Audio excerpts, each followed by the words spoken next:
स्पर्श करने से, उसमें स्नान करने से व्यक्ति 5 प्रकार के पापों से मुक्त हो जाता है। कायक, वाचक, मानसिक तो है ही सामान्य तरीके से, फिर भी जब ये शरीर आता है, अस्तित्व पाता है शरीर को, जब यहाँ पृथ्वी को छूता है, पृथ्वी को जब कोई अंश भगवान का आत्मा कोई ग्रहण करती है तो कैसे उसका पता लगता है? जब कोई शरीर आता है तभी तो पता लगता है ये व्यक्ति है।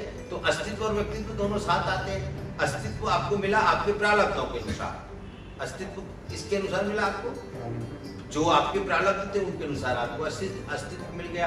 अच्छी माँ, अच्छे पिता, अच्छा परिवार, अच्छा वैभव, ये प्रारब्ध था। भगवान श्री कृष्ण ने कहा है प्राप्त कृतान लोकानुस्वास्मि समा श्रीमतान गृहे योग भ्रष्ट अभिजायते। जो व्यक्ति कर्म करते करते कर्म अधूरा रह जाता है, योग करते करते योग भ्रष्ट हो जाता है, उनको मैं श्रीमान कुल देता हूँ। क्या देता हूँ? श्रीमान कुल। तो श्रीमान कुल की क्या परिभाषा है? सुंदर शरीर, सुंदर कारोबार, सुंदर सब कुछ अच्छा, सब व्यवस्थित, वो श्रीमान कुल होता है। तो प्रारब्ध बहुत अच्छा था तो श्रीमान कुल मिल गया, अस्तित्व बढ़िया हो गया। अब व्यक्तित्व कैसे बने? व्यक्तित्व आपके वर्तमान के कर्मों से बनेगा। यदि आपके वर्तमान के कर्म धार्मिक हैं, सनातनीय हैं, तो आपका व्यक्तित्व बनेगा जिसका इतिहास होगा। वो व्यक्तित्व आपको सम्माननीय भी बना सकता है, वो व्यक्तित्व आपको माननीय भी बना सकता है, और वो व्यक्तित्व आपको पूजनीय भी बना सकता है, और वो व्यक्ति आपको अमाननीय भी बना सकता है। आपके द्वारा ऐसा कृत्य हो जाए कि लोग सम्मान की तो बात क्या, नाम लेना पसंद ना करें, और ऐसा कोई कृत्य हो जाए कि लोग आपकी पूजा करें, आचरण करें, आपके आचरण की पूजा करें। भगवान राम के आचरण की तो पूजा होती है।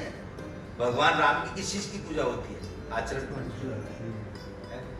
भगवान राम के आचरण, क्योंकि उनका आचरण श्रेष्ठ था।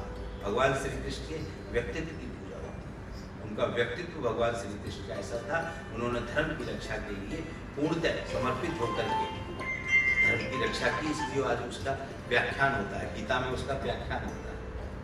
तो व्यक्ति को धर्म से जोड़ करके धार्मिकता से अपने जीवन को व्यतीत करना चाहिए, और सनातन धर्म के आचरणों को मानते हुए यदि हम अपने जीवन को व्यतीत करेंगे तो हमारा जीवन जो है वो बहुत सम्मानीय होगा।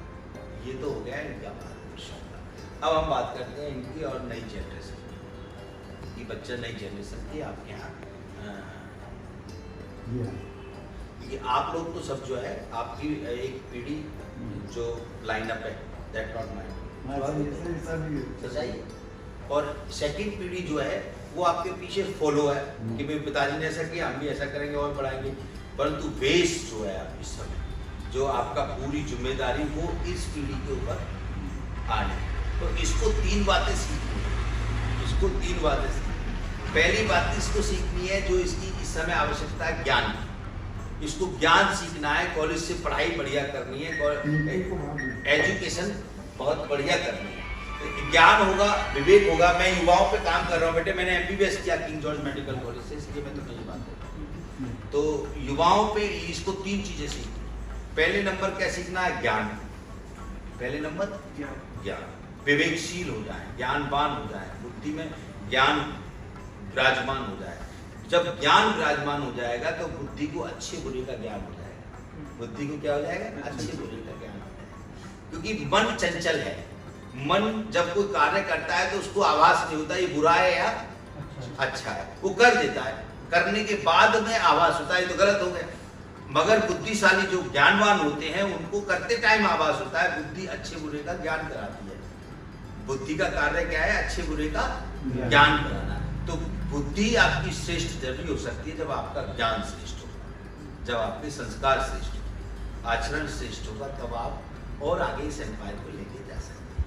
ठीक है, पहले नंबर आपको ज्ञान सीखना। दूसरे नंबर सनातन धर्म के संस्कार सीखना। सनातन धर्म के संस्कार क्या सिखाते हैं? सनातन धर्म ये कहता है कि आपको सृष्टि से परिचय किसने कराया? माँ ने। किसने कराया? माँ ने। माध्यम कौन बना? पिता। माता पिता आपके माध्यम बने जिन्होंने आपको सृष्टि से परिचय कराया। माँ आपको सृष्टि पर लेके आई, उसने आपको सबसे परिचय कराया, ये पिता है, ये दादा है, ये। ठीक है, तो सर्वश्रेष्ठ जो है आपकी वो कौन है? माँ। जिस ईश्वर को, जिस ब्रह्म को नहीं देखा उसको अगर हम सबसे पहले देखते हैं तो किसके रूप में देखते हैं? माँ। इसलिए उसको कहा है तमेव माता च पिता तमेव। तो माँ सर्वश्रेष्ठ है, मानी गई है। तो इसलिए आपको सनातन धर्म के संस्कार सीखने मातृ भक्ति आपके अंतःकरण में विराजमान हो जानी चाहिए। जो मातृ भक्त है वो शिव भक्त है, जो मातृ भक्त है वो देश भक्त है, जो मातृ भक्त है वो सर्वश्रेष्ठ है।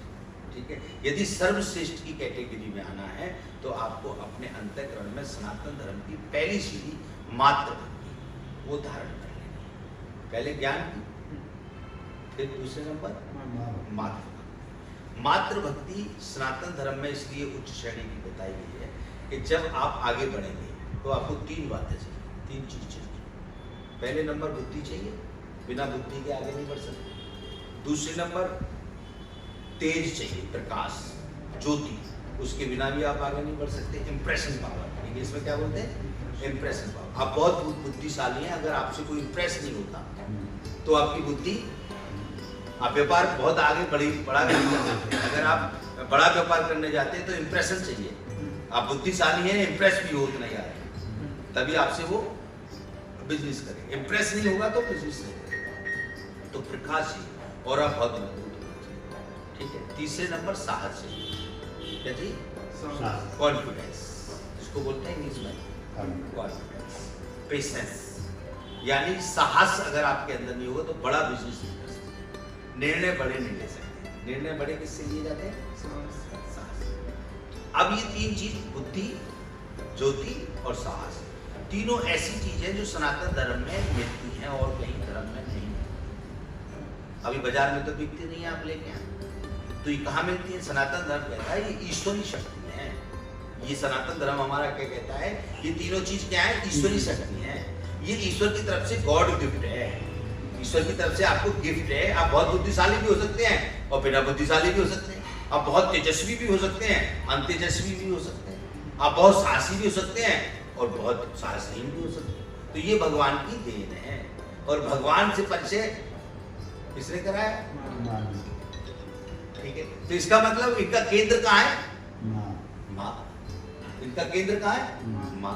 अब माँ जो है वो 5 ज्ञानेंद्रिय, 5 कर्मेंद्रिय, मन और बुद्धि से एक स्ट्रक्चर बॉडी है।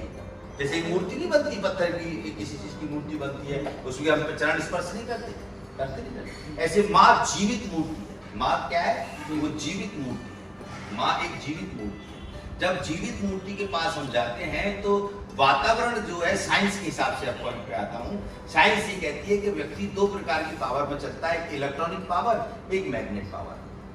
एक इलेक्ट्रॉनिक को तुम कौन चलाना पड़ते हो?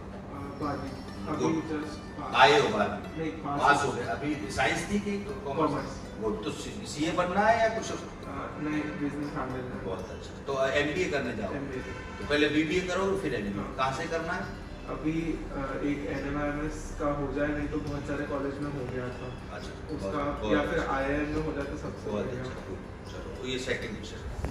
तो इलेक्ट्रॉनिक पावर और मैग्नेट पावर। इलेक्ट्रॉनिक की विशेषता होती है किरणें निकालना और मैग्नेट की विशेषता होती है उसको ग्रहण करना। तो कितनी चीज हमको ग्रहण करनी है? 3, बुद्धि, तेज और साहस। ठीक है, अब ये इसका केंद्र कहाँ है? माँ। और पूरी बॉडी के अंदर जो इलेक्ट्रॉनिक पावर होती है वो कहाँ होती है? चरणों में। क्या होती है? पैरों में। इसलिए तुमने देखा जितने भी महापुरुष कोई भी आता है उसके पैर छुए जाते हैं। पैर क्यों छुए जाते हैं? क्योंकि टोटल शक्ति जो होती है वो कहाँ होती है? पाँव में। ठीक है, और पाँव और पूरी बॉडी की मैग्नेट पावर कहाँ होती है? हथेली में। पैसा कहाँ से आता है? हाथ से। मैग्नेट कहाँ है? हाथों में।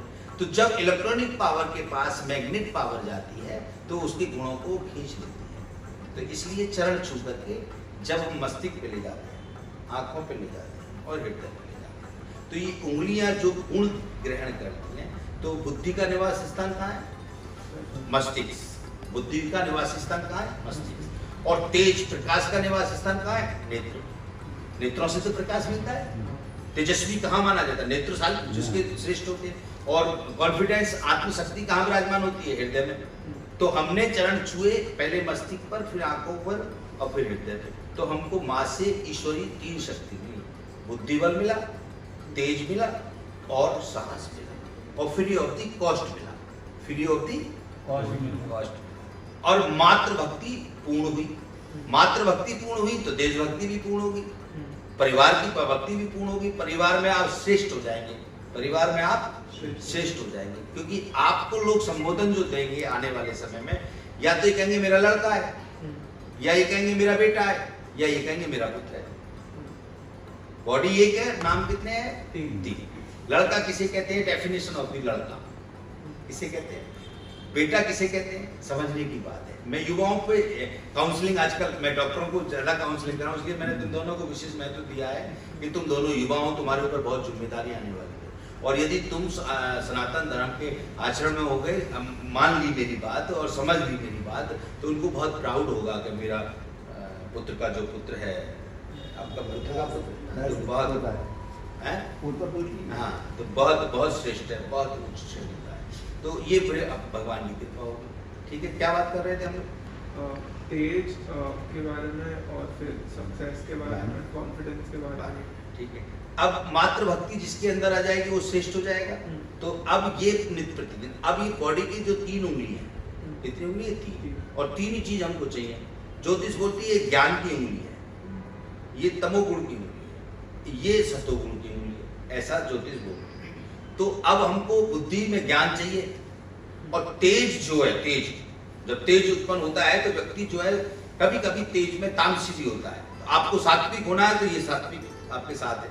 तो ये 3 उंगली ऐसे करते हैं, दोनों चरणों से ऐसे लगा के माथे, और पहले मस्तिष्क पर, फिर आंखों पर, और फिर हृदय पर। यदि इस प्रकार नित्य प्रतिदिन पुत्र ने चरण स्पर्श करने प्रारंभ कर दिए अपनी माँ के, तो वो सर्वश्रेष्ठ बुद्धिशाली, सर्वश्रेष्ठ तेजस्वी और सर्वश्रेष्ठ ओजस्वी, ये 3 चीज उसके अंदर पूर्णतः विराजमान हो जाएंगे। मैंने कहा बेटा, लड़का और पुत्र, एक ही व्यक्ति को 3 नामों से संबोधित करते। लड़का किसे कहते हैं? जो संख्या में ज्यादा होते हैं और लड़ते झगड़ते हैं। जैसे राजा सागर के 60,000 लड़के थे, लड़ना और झगड़ना उनका काम। बेटा उनको कहते हैं जो बड़े होकर के बंटवारा कर देते हैं। मम्मी पापा हमेशा साथ रहे, 2 बेटे हैं, दोनों ने बंटवारा कर दिया, पिताजी को तुम रख लो, मम्मी को मैं रख लूंगा, उनको कहते हैं। और पुत्र किसे कहते हैं? पुत्र कहते हैं पूमा ने नरक माने ताड़ना, जो नरक से माता पिता को तार देता है, माता पिता की आज्ञा का पालन करता है, उसे क्या कहते हैं? पुत्र कहते हैं। जैसे भगवान श्री राम पुत्र थे, और बहुत सारे श्रवण कुमार पुत्र थे। तो अब आपको क्या बनना है, ये आप डिसाइड कर सकते हैं। क्या बनना है? पुत्र बनना है। कैसे बनना है? 3 चीज कैसे प्राप्त करनी है? 3 उंगलियों पे चरण स्पर्श करके पहले मस्तिष्क पे, फिर आंखों पे। अच्छा, मम्मी तेरी कौन सी है? पैर छू के दिखा।